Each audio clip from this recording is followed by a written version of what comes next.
Hi, this is Ana-Christina. So here's the deal. When I lived in Alaska, we would have called the plane that I was on this last Saturday the Vomit Comet. And I tend to get airsick. And what's funny is I never once thought about getting sick on this flight on Saturday. The flight only lasted like 15 minutes. But the bottom line is I'm squished in between a bunch of people.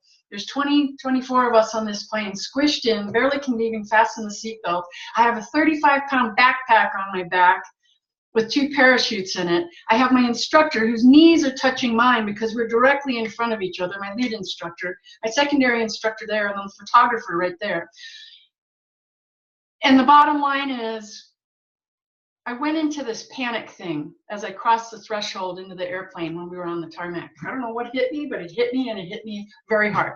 This is the first thing my lead instructor said to me. He goes, "How you doing?" "I'm good." He goes, "So listen," and we're just taking off. We're just accelerating and going into takeoff. And he goes, "Hey, I don't want you to be nervous, but the bottom line is we're training a new pilot." And I said, "Excuse me?" He goes, "We're training a new pilot. We want us to make sure that he's up to snuff, and we only take the most highest quality, excellent people for our pilots, and we're just training him. So I just want to let you know that." I'm like, you're totally yanking my chain right now, right? Because I have all these other things that I think I need to be nervous about, right? And he says, "No, I'm not kidding." He says, in about 30 seconds, you're going to hear one of the engines get killed. And I said, "You're totally kidding me, right?" And I'm thinking, there's no way that they are going to kill an engine on a 2-engine plane fully loaded with 24 people, 500 feet or 1,000 feet off the runway. There's no way.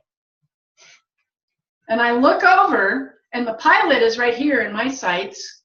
The co-pilot, the experienced guy, is over there in his sights.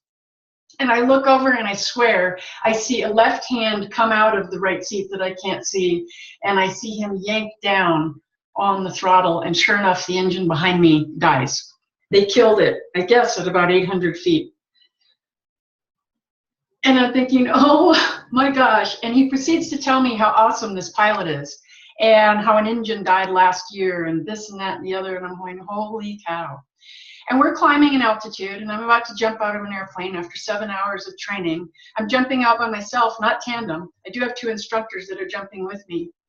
And the bottom line is I absolutely panicked, and I was this close. I mean, I felt the adrenaline rushing through my system, and my thoughts locked up, and the fear took over, and I was this close from saying, my is not getting out of this seat. I'm going to stay buckled in, and I'm riding this plane back down, because there's no way in the world that I'm jumping out of that 6-foot door at 12,500 feet. Because I don't know if I can remember what I was just taught for 7 hours. I don't know if I can remember what I need to do and when I need to do it. And even if I do pull the chute, you still got to find your landing area that's 5,000 feet below you. And what if the winds kick up? And what if, and what if, and what if, and what if? And at that point, I needed, and I chose to get control over this chemical process that was taking over my body and my mind. And the bottom line is, when I looked back, this is what I did. Number one, I'm thinking of it as the A's. I was alert. I was alive. I was awake. I was paying attention. So I was paying attention to what was going through my body, this flush of chemicals, hormones, neurotransmitters that was flooding my system. Number two, what I was aware of is that I was in full fight or flight mode, adrenaline dumping in, full fight or flight mode, and freeze. I was freezing. My ass is not coming out of this seat, okay? And the fact is that once I was aware and awake and paying attention, I could then make a decision to pull out of fight or flight. And I could make a decision to do what I needed to do to combat that adrenaline. And the bottom line is I did make that decision, and I did take those actions. And I've got to tell you that I didn't do it for the adrenaline rush. I didn't do it to check off a bucket list item. I did it to press against that envelope of fear. I did it to press against my comfort zone, and to know that I could push through, push into, and launch into a different awareness of my life.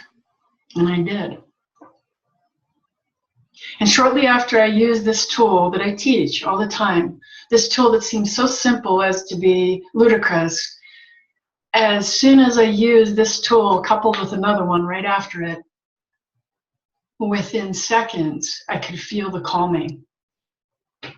And I will share that tool with you in this next video or in the next article, because I like to keep these short.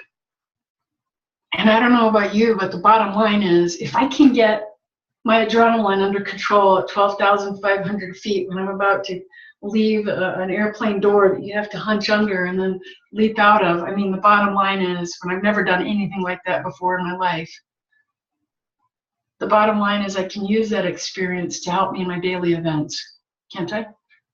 To great effect, to great effect. All we need to do is be aware, the A's, right? Aware, awake, alive, pay attention, and then realize what's going on in your body, and then make that decision, and then act. Be strong, be confident, be radically resilient. This is Ana-Christina in Colorado. Take care, have a good day.